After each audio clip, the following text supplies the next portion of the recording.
नमस्कार, मी डॉक्टर दिलीप शिंदे. क्रॉसलाईन न्यूजमध्ये आपलं स्वागत. निवडणुकीचा बिगुल वाजलेला आहे आणि वेगवेगळ्या मतदारसंघामध्ये आता अनेक इच्छुकांची धावपळ सुरू आहे. या धावपळीत जे इच्छुक आहेत ते मताची बेरीज वजाबाकी करताना दिसून येतात. ही मतांची गोळाबेरीज करत असताना जातनिहाय मतं देखील अतिशय महत्त्वाची आहेत. आणि जातनिहाय मतदानाची गोळाबेरीज करत असताना उमेदवार कोणत्या समाजाचा आहे इथपासून खरं तर बऱ्याच मतदारसंघामध्ये त्याची सुरुवात होते. आणि विशेष करून जे आरक्षित मतदारसंघ आहेत या आरक्षित मतदारसंघामध्ये कोणत्या जातीचा उमेदवार आहे इथून जी सुरुवात होते. खरं तर अशी सुरुवात लोकशाहीला घातक होऊ शकते. आणि जे खरंच न्यायानं काम करतात, निष्ठेनं काम करतात आणि काहीतरी करू पाहण्याचा प्रयत्न करतात अशा लोकांसाठी ही जी भूमिका आहे जात बघण्याची ती मारक ठरू शकते. आणि कोणताही उमेदवार एका जातीवर निवडून येत नाही. त्याला सर्व जातीचा पाठिंबा, सर्वसमावेशकता ज्याला आपण म्हणतो, असा सर्वसमावेशक चेहरा जेव्हा त्या मतदारसंघाला लाभतो तेव्हा खरं तर तो विजयी होतो किंवा त्या विजयाच्या दिशेने वाटचाल करत असतो. आता आपण नांदेड जिल्ह्यातलं जर चित्र बघितलं तर एक मतदार आपल्याकडे आरक्षित आहे, तो म्हणजे देगलूर बिलोली मतदारसंघ.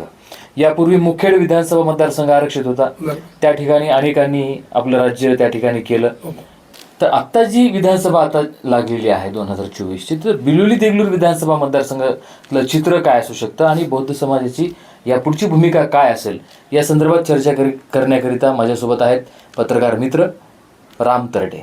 राम, खरं तर या कार्यक्रमात आपलं स्वागत. धन्यवाद. विषय असा का घ्यावा लागला हे फार महत्वाचं बरं का. हे जातनिहाय चर्चा करणं हे योग्य नव्हे, पण एखाद्या मतदारसंघामध्ये जर जात बघूनच मतदान होत असेल किंवा उमेदवारी मिळत असेल तर ते घातक आहे. तुम्हाला काय वाटतं? डॉक्टर साहेब, अलीकडच्या काळामध्ये राजकारणामध्ये जात आणि धर्माचा प्रभाव मोठ्या प्रमाणात दिसतो. म्हणजे केंद्रीय पातळीपासून ग्रामपंचायतीपर्यंत, ग्रामपंचायतीचा सदस्य जरी निवडायचा असेल तर तो आरक्षणाच्या जागेवरती कुठल्या समूहामधून निवडून येतो त्याच्यापर्यंत आपण म्हणजे आजकालच्या राजकारणाकडे पोहोचलोय. आणि ते आपण पाहतोय. तुम्ही म्हणाल्याप्रमाणे हे लोकशाहीसाठी बाधकच आहे, ते अत्यंत मारकच आहे. जातीवरती धर्मावरती राजकारण होऊच नये. कार्ल मार्क्स म्हणाले धर्म ही अफूची गोळी आहे आणि मग ती नशा प्रचंड विध्वंसकारी असते असं आपण समजतो. विषय देगलूर बिलोली विधानसभा मतदारसंघाचा आपण छेडला. गेल्या 10 वर्षापूर्वी देगलूर बिलोली विधानसभा मतदारसंघ विधानसभा पुनर्रचनेमध्ये अनुसूचित जाती प्रवर्गासाठी आरक्षित करण्यात आला होता. तत्पूर्वी तो मुखेडमध्ये होता. मुखेडमध्ये दिवंगत मधुकररावजी घाटे आमदार होते काँग्रेसकडनं. ते नंतरच्या काळात मंत्री पण झाले होते. त्यानंतर त्यांचे चिरंजीव अविनाशजी घाटे पण तिथं आमदार होते 95ला. त्यानंतर तो मतदारसंघ सरकला. म्हणजे मतदारसंघाच्या पुनर्रचनेत देगलूर बिलोली विधानसभा मतदारसंघ हा आरक्षित झाला. त्यानंतर तिथं 2-3 निवडणुका झाल्या. पहिल्या निवडणुकीमध्ये अंतापूरकरांना काँग्रेसकडनं उमेदवारी देण्यात आली. अंतापूरकर देगलूर विधानसभेमध्ये कोणाच्याच ध्यानीमनी नव्हते. ते उमेदवार असतील असं कधी कोणाला वाटलं नव्हतं. ते मुंबई रहिवाशी होते. बरोबर. परंतु स्थानिक नेतृत्वाने अंतापूरकरांना मुंबईवरनं आयात केलं. त्यावेळेसच्याही निवडणुकीत बौद्ध समाजाला असं वाटलं होतं की आपलं नेतृत्व आहे, या भागामध्ये आपण काँग्रेस सोबत गेले अनेक वर्षापासून काम करतो आहोत, तर आपल्याला उमेदवारी मिळावी अशी बौद्ध समाजाची त्याही वेळेस रास्त इच्छा होती. बरोबर. आणि काँग्रेस हाच एक पर्याय होता. आणि मग अशा परिस्थितीमध्ये बौद्ध समाजाला त्याही वेळेस म्हणजे काँग्रेसनं थांबवलं आणि मग स्थानिक नेतृत्वाच्या मनावरती अंतापूरकरांना आयात केलं आणि अंतापूरकर निवडून पण आले. त्याच्यानंतरच्या काळात अंतापूरकरांचं आणि ज्यांनी त्यांना निवडणुकीच्या रिंगणात आणलं होतं त्यांच्याशी त्यांचं वैर झालं, जमलं नाही, बिनसलं नाही. म्हणून अंतापूरकरांना 2000 मला वाटते 14च्या निवडणुकीत पराभवाला सामोरे जावं लागलं. आणि तिथं सुभाष साबणे जे मुखेड विधानसभेचे आमदार होते, सलग 3 वेळा आमदार होते, ते अनुसूचित जातीच्या प्रवर्गातनंच येतात. आणि मग त्यांना ऐन वेळी मुखेडून देगलूरमध्ये त्यांचं बसस्थान आलं होतं. देगलूरात त्यांचं घर केलं आणि ते विधानसभेचे आमदार झाले. त्यानंतर काय झालं की चर्मकार समाज हा म्हणजे एक टेंडन्सी जर विचार केला डॉक्टर, म्हणजे ह्या गोष्टी खरं तर सामूहिकरित्या बोलणं चुकीचंच ठरतं. बरोबर. आणि असे प्रसंग राजकारणात समाजकारणात येऊच नयेत या मताचे आपण आहोत. अलीकडच्या काळातली जी राजकारणाची मानसिकता झाली की अमुक प्रवर्गातल्या घटकापेक्षा अमुक प्रवर्ग थोडा सॉफ्ट आहे, त्याच्यापेक्षा तो थोडा सॉफ्ट आहे आणि सार्वजनिक जीवनामध्ये आपण कोणाला सोबत घेऊन बसू शकतो, ही जी काही म्हणजे दूषित मानसिकता आहे ती दूषित मानसिकता देगलूर बिलोली विधानसभा मतदारसंघात जास्त असल्याचं दिसते. आणि मग परिणामी 2019च्या काळामध्ये 2014 मध्ये साबणे साहेब निवडून आले. साबणे साहेबांचं पुन्हा स्थानिक नेतृत्वाचं जमलं नाही. दरम्यानच्या काळामध्ये राजकारणात मोठ्या उलथापालथी झाल्या. स्थानिक नेतृत्व भाजपामध्ये गेले होते, त्यामुळे ते भाजपाच्या सपोर्टवरती त्यांना निवडून आणले आणि मग नंतर पुन्हा अंतापूरकरांच्या नंतर म्हणजे पुन्हा 2019ला अंतापूरकर पुन्हा आमदार झाले. 2019च्या निवडणुकीमध्ये काँग्रेसकडनं मंगेश कदम असतील, भीना गायकवाड असतील, वरवंटकर असतील, यांच्यासह गंगाधर सोनकांबळे असतील, निवृत्ती कांबळे असतील, तिथले मिस्त्री असतील, ही अशी सुरेशदादा गायकवाड वर्षापासून प्रयत्न त्या ठिकाणी सुरू केले. काँग्रेसकडनं त्यांचे प्रयत्न सुरूच होते. मग काँग्रेसकडनं बौद्ध समाजाची एवढी मोठी फळी जी काँग्रेससाठी काम करत होती त्या काळामध्ये आणि आजही ती करते आहे. तर ही लोक जेव्हा उमेदवारी मागत होती किंवा उमेदवारीच्या अनुषंगाने तयारी करत होते, सभा मोर्चे मेळावे त्यांचे सुरू होते. परंतु 2019च्या निवडणुकीमध्ये पुन्हा अंतापूरकरांना निवडणुकीच्या रिंगणात आणलं आणि बौद्ध समाज पुन्हा वंचित राहिला. 2019 मध्ये वंचित बहुजन आघाडी उदयास आली आणि मग आंबेडकरी समूहाला असं वाटलं की काँग्रेस आपल्याला पारंपरिकरित्या केवळ वापरतो, म्हणून 2019च्या लोकसभा आणि विधानसभा निवडणुकीत आंबेडकरी समाज वंचित बहुजन आघाडीच्या पाठीमागे उभा टाकला होता. परिणामी नांदेड जिल्ह्याच्या लोकसभेसह अनेक विधानसभेमध्ये काँग्रेसला सपाटून मार खावा लागला. म्हणजे हे वास्तव आहे. त्यानंतर काँग्रेसनं थोडेसे अंतर्गत दुरुस्त्या केल्या. दरम्यानच्या काळात बाळासाहेब आंबेडकरांचं राजकारण आंबेडकरी चळवळीतल्या अनेक अभ्यासू लोकांना पटलं नाही किंवा सुशिक्षित लोकांना पटलं नाही, त्यामुळे त्यांनी पुन्हा आपलीच काँग्रेस बरी असा एक मोठ्या प्रमाणात विचार केला. आणि मग 2024च्या झालेल्या लोकसभा निवडणुकीत वंचित पासून बौद्ध समाज मोठ्या प्रमाणात तुटला. कारण मताची टक्केवारी जर आपण वंचितची बघितली पाहिली तर ती 2019 पेक्षा 2024 मध्ये घसरलेली खूप कमी आहे. म्हणजे महाराष्ट्रातल्या एका उमेदवाराला त्यांना त्यांचं डिपॉझिट सुद्धा राखता आलं नाही, वाचवता आलं नाही.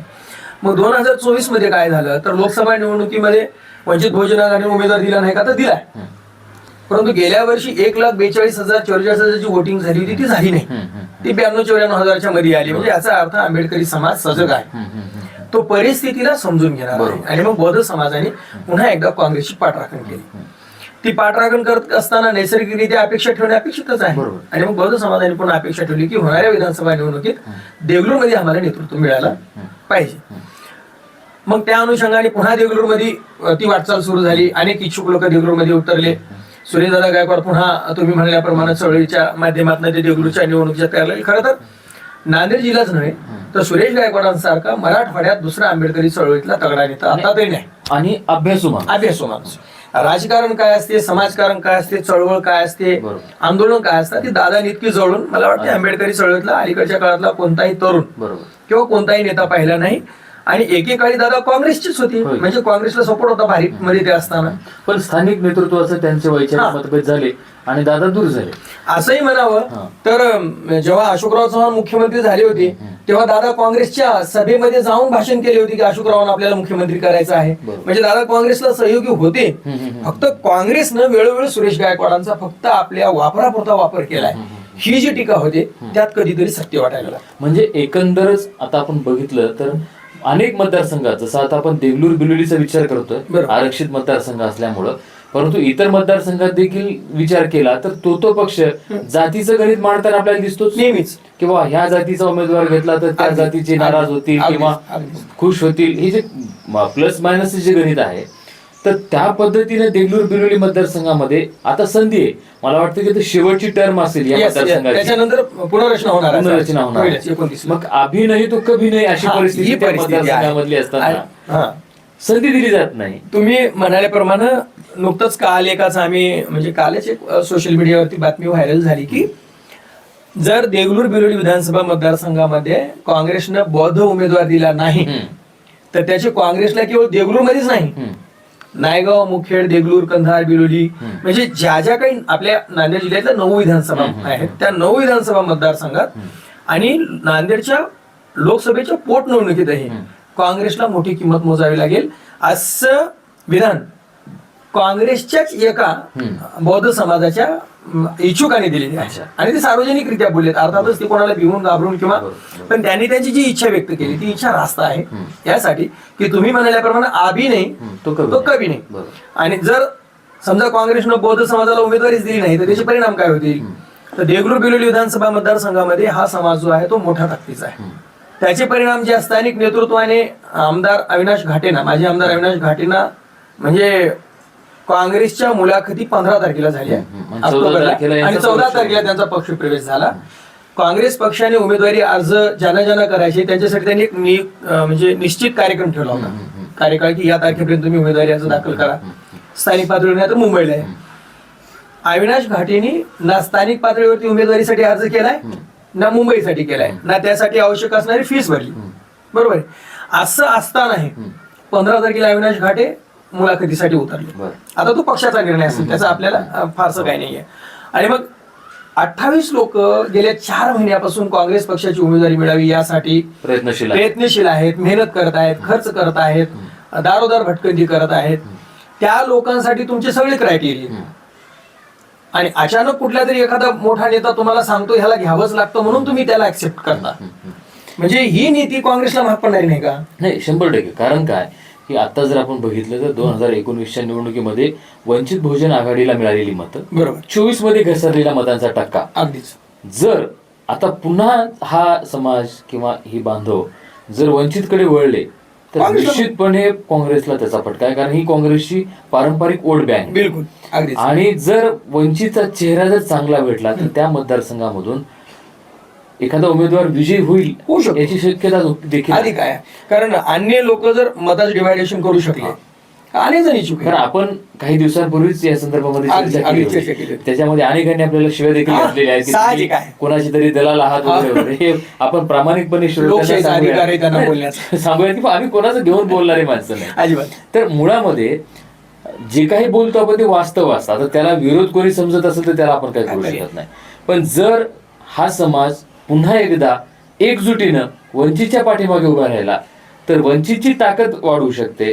आणि इतर जर सामाजिक समीकरण जर त्या उमेदवाराला बांधता आली तर वंचितला देखील विजय फार दूर नाही. गणित मांडता आलं पाहिजे. हे गणित वंचितला अजून जमलं नाही. आणि तुम्ही जसं म्हणता की जर बौद्ध समाजानं जर असं ठरवलं की जर आम्हाला संधी दिली नाही तर आम्ही आमची भूमिका घेऊ शकतो, तर भूमिका घेण्यासाठीचं जे बॅनर म्हणतो आपण तर ते वंचित शिवाय दुसरं आहेच. पण याचा परिणाम कसा होईल डॉक्टर साहेब, की आपण एक उमेदवार नाकारून 8 विधानसभेवरती परिणाम करून घेतो का? आणि आताची लोकसभा जी पोटनिवडणूक होणारी आहे ती पोटनिवडणूक एवढी सोपी आहे असं काँग्रेस पक्षानं डोक्यात ठेवू नये. बरोबर. ती जी मागची जी परिस्थिती होती, मार्च एप्रिल मधली जी लाट होती ना ती वेगळी होती. आता परिस्थिती बदललेली. आता सरकार केंद्रामध्ये भाजपचं आहे, गैरसमजात जाऊ नये. म्हणून काँग्रेसने आता कुठलीही गोष्ट मला वाटते की हलक्यावरती घेऊ नये. तर काँग्रेसने कुठला उमेदवार द्यावा कुठला देऊ नये ही त्यांची राजनीती आहे, ते त्यांचे हक्क आहेत. परंतु अशा परिस्थितीमध्ये एक विद्रोह, एक खदखद जर कुठल्या समाजाची व्यक्त होत असेल तर त्याच्यावरती व्यक्त होणे माध्यमांचं काम आहे. त्याच्यामुळे देगलूर बिलोली विधानसभा मतदारसंघामध्ये आणि डॉक्टर साहेब राजकारणामध्ये कुठला तरी एक समूह उठतो, कुठल्या तरी एका समूहाला शांत करावं लागतं, कुठल्या तरी तडजोडी या नेहमीच कराव्या लागतात. 2-3 वेळा एका समूहाला संधी मिळाली तर दुसऱ्या समूहालाही संधी मिळावी. आणि जर हे झालं नाही म्हणजे काँग्रेस पक्षानं अलीकडे मुस्लिम समाजाचा मोठा रोष पत्करून घेतलाय. त्याचं कारण कसं आहे, 2024 मध्ये म्हणजे महाराष्ट्रभर नाही देशभरातल्या मुस्लिम बांधवांनी मुस्लिम मतदारांनी काँग्रेसच्या पारड्यात एक गटा मतदान टाकलं. नुकत्याच विधान परिषद झाल्या. विधान परिषद निवडणुकीमध्ये मुस्लिम समूह झाला असं वाटलं की एक तरी विधान परिषद अख्ख्या महाराष्ट्रातली आमच्या पदरी पडल, ती दुर्दैवानं पडली नाही. नांदेड जिल्ह्यामध्ये तरी असं वाटलं की किमान नांदेड मधला एक तरी मुस्लिम बांधव विधान परिषदेचा सदस्य होईल, दुर्दैवानं तसंही झालं नाही. आता मुस्लिम समाज देव पाण्यात टाकून बसलाय की किमान नांदेड उत्तरची तरी विधानसभा आम्हाला मिळावी. म्हणजे एकंदरच असं आहे की एका बाजूला तुम्ही ज्या आरक्षित मतदारसंघामध्ये हक्काचा मतदारसंघ आहे त्या ठिकाणी तुम्ही एकदा बौद्ध समाजाला संधी द्यायला पाहिजे. तुम्ही संधी देत नाही, आतापर्यंत दिली नाही. तर दुसऱ्या बाजूला तुम्ही जसं म्हणता तर की नांदेड उत्तर असेल, दक्षिण असेल किंवा नांदेड जिल्ह्यातला कोणताही मतदारसंघ असेल त्या ठिकाणी येऊन काँग्रेसनं एखाद्या मुस्लिम उमेदवाराला संधी दिली का? हे जर होत नसेल तर मुस्लिम बौद्ध यांचं जर समीकरण एक झालं तर काँग्रेसला निश्चितपणे विधानसभेसह लोकसभेला देखील खूप फटका बसू शकतो. लोकसभेच्या उमेदवारांनी, संभाव्य उमेदवारांनी किंवा या उमेदवारी जाहीर झालेली यांनी देखील गैरसमज करून घेऊ नये की लोकांनी आपल्याला निवडून दिलं होतं आत्ताही देतील. हा गैरसमज दूर करून जर आपल्याला ही समीकरणं बांधता आली, आणि मला असं वाटतं की आलेल्या अलीकडच्या काळामध्ये ज्या नेत्यांनी धुडगूस घातलेला आहे या पक्षामध्ये, बरोबर अगदीच काय म्हणजे बुद्धिभ्रष्ट करणे किंवा भ्रम निर्माण करणे, संभ्रम असा जो प्रकार सुरू झालेला आहे, तर हा काँग्रेससाठी घातक आहे. कारण एक प्रकारे मोडकळीच आलेली काँग्रेस की जिचं अशोकराव चव्हाण भाजपमध्ये गेल्यामुळे काही अस्तित्व शिल्लक राहणार नाही अशी परिस्थिती असताना लोकसभेची उमेदवार निवडून आले वसंतरावजी चव्हाण. आता तीच परिस्थिती राहणं शक्य नाही. फार मोठं आव्हान काँग्रेस समोर नांदेड जिल्ह्यामध्ये आहे. याचं कारण असं की काँग्रेसला नेता नाही, आणि काँग्रेसला नेता नसल्यामुळं म्हणजे ज्याला काय म्हणतो आपण की प्रत्येकाच्या हातात कारभार आलेला आहे, जो तो आपल्या मर्जीने चालतो. नावाडी नसलेली नाव ते कधी भरकुटून जाईल याचा पता लागणार नाही.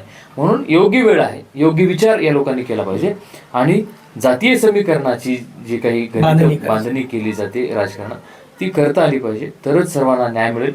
आणि तुम्ही जसं म्हणालात की बौद्ध समाजानं जर आक्रोश व्यक्त केला तर त्याचा मोठा फटका काँग्रेसला बसू शकतो. मला वाटतं की आजची चर्चा आपल्याला इथपर्यंत खूप झाली. म्हणजे आपण पुढचा टप्पा पुढच्या घेऊयात, कारण आपण जेव्हा चर्चा करतो तेव्हा ती एखाद्याच्या हिताची चर्चा असते. ती कोणाच्या विरोधात किंवा कोणाला रोष म्हणून आपण कधीही आपली भूमिका मांडत नाही. तर जी काही परिस्थिती आज काँग्रेसची आहे तीच परिस्थिती भाजपला देखील लागू पडते. अगदी, कारण भाजपनं देखील अन्यायच केलेला आहे. एकीकडे आपण म्हणतो की आम्ही सर्वांना सोबत घेऊन चालणारे आहोत, आम्ही धर्मनिरपेक्ष आहोत, सबका विकास, आणि आम्ही जात धर्म हे पाळत नाही. आजच एका प्रवक्त्याची पोस्ट बघितली भाजपच्या की देवेंद्र फडणवीस हे जातीयता करत नाहीत. मग भाजप नांदेड जिल्ह्यातून एखाद्या मुस्लिम उमेदवाराला उमेदवारी देईल का? लोकसभेची किंवा विधानसभेची देऊ शकतो का? नाही. बौद्ध समाजाचा एखादा उमेदवार तुमच्याकडे आहे का? तुमच्याकडे देखील नाही. मग हे जे राजकीय पक्ष आहेत, हे राजकीय पक्ष विशिष्ट जातीला का दूर ठेवतात, हा मोठा प्रश्न आहे. आणि यावर आज आपण चर्चा केली. कदाचित ही चर्चा अनेकांना आवडेल देखील, काही जणांची परत टीका होईल. टीकाही करा, आणि आवडला असेल तर त्याचेही कॉमेंट्स करा. आपण पुन्हा भेटूयात एका नवीन विषयासह. नमस्कार.